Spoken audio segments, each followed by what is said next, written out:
Počúvate podcast Slovenskej komory daňových poradcov. Spravodajcu pre vás pravidelne pripravujú daňoví poradcovia a vďaka umelej inteligencii si ho môžete vypočuť aj vo forme podcastu. V aute na ceste do práce alebo pri rannom behu vám bude robiť skvelú audio spoločnosť.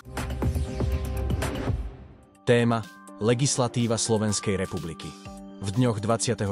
až 30. júla 2024 neboli v zbierke zákonov uverejnené predpisy v oblasti daní a odvodov. Návrh novely zákona číslo 361/2014 zbierky zákonov o daní z motorových vozidiel s účinnosťou od 1. januára 2025, zverejnený v rámci návrhu novely zákona číslo 474/2013 zbierky zákonov o výbere mýta za užívanie vymedzených úsekov pozemných komunikácií.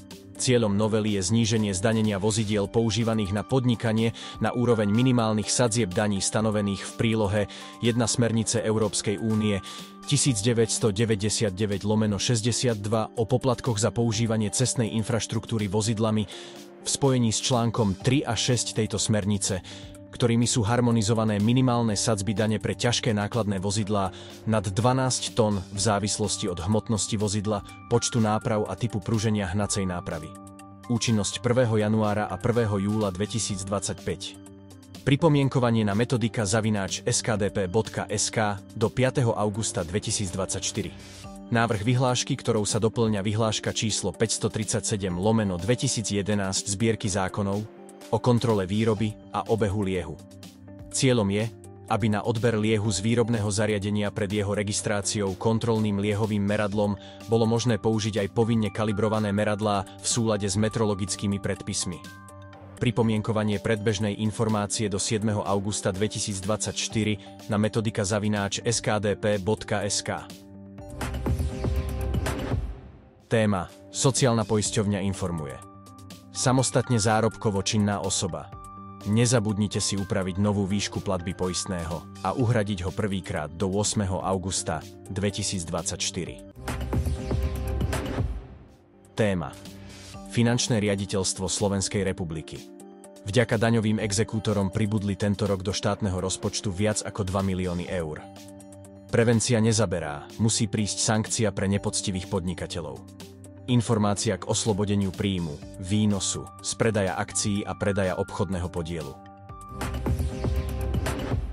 Téma: CFE News. Správa generálneho tajomníka OECD o zdaňovaní uvádza kľúčový vývoj v oblasti medzinárodných daní od februára 2024. Ďalšie predložené osobitné správy: zdaňovanie a nerovnosť so zreteľom na progresivitu a zdaňovanie osôb s vysokou hodnotou majetku. Posilnenie medzinárodnej daňovej transparentnosti v oblasti nehnuteľností. Zvýhodnené vlastníctvo a daňová transparentnosť, implementácia a zostávajúce výzvy. Prinášanie daňovej transparentnosti do oblasti kryptoaktív. Aktualizácia. Podvýbor pre transferové oceňovanie výboru expertov OSN pre medzinárodnú spoluprácu v daňových záležitostiach sprístupnil neupravenú rozšírenú verziu súboru nástrojov na zabezpečenie transferového oceňovania. Komisia prijala rozhodnutia o porušení právnych predpisov. Maďarsko – formálne upozornenie za nesprávnu transpozíciu AML smernice. Španielsko – formálne oznámenie týkajúce sa obmedzení dôchodkových systémov, v ktorých sa povolujú vnútroštátne, ale nie cezhraničné individuálne prevody dôchodkových práv v DDS. Holandsko – formálna výzva za to, že nerozšírilo systém zníženia daňových odvodov na zahraničné investičné fondy, ktoré sú porovnateľné s domácimi investičnými fondmi. Belgicko. Komisia postúpila Súdnemu dvoru Európskej únie vec, v ktorej Belgicko zachováva diskriminačné podmienky pre uplatňovanie oslobodenia od dane z odmien získaných z vkladov sporiteľov. Téma: vzdelávanie. Akadémia daňových poradcov pripravila na september nové školenia.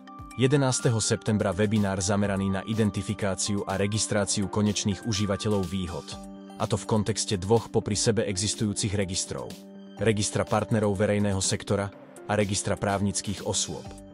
Zvýšenie cien elektriny prinieslo so sebou využívanie vlastných zdrojov, ako aj výstavbu fotovoltaických zariadení z dôvodu úspory vlastných nákladov pre podniky. Rozvoj výstavby fotovoltaických elektrární a zariadení je vnímaný ako spôsob šetrenia vlastných nákladov v súvislosti s nárastom cien elektrickej energie. 16. septembra si v rámci školenia upresníme postup začínajúc v krátkosti s povolením a príslušnou legislatívou týkajúcou sa účtovnej a daňovej stránky. 23. septembra seminár zameraný na vybrané problémy aplikačnej praxe v súvislosti s automobilmi pod vedením Martina Tužinského.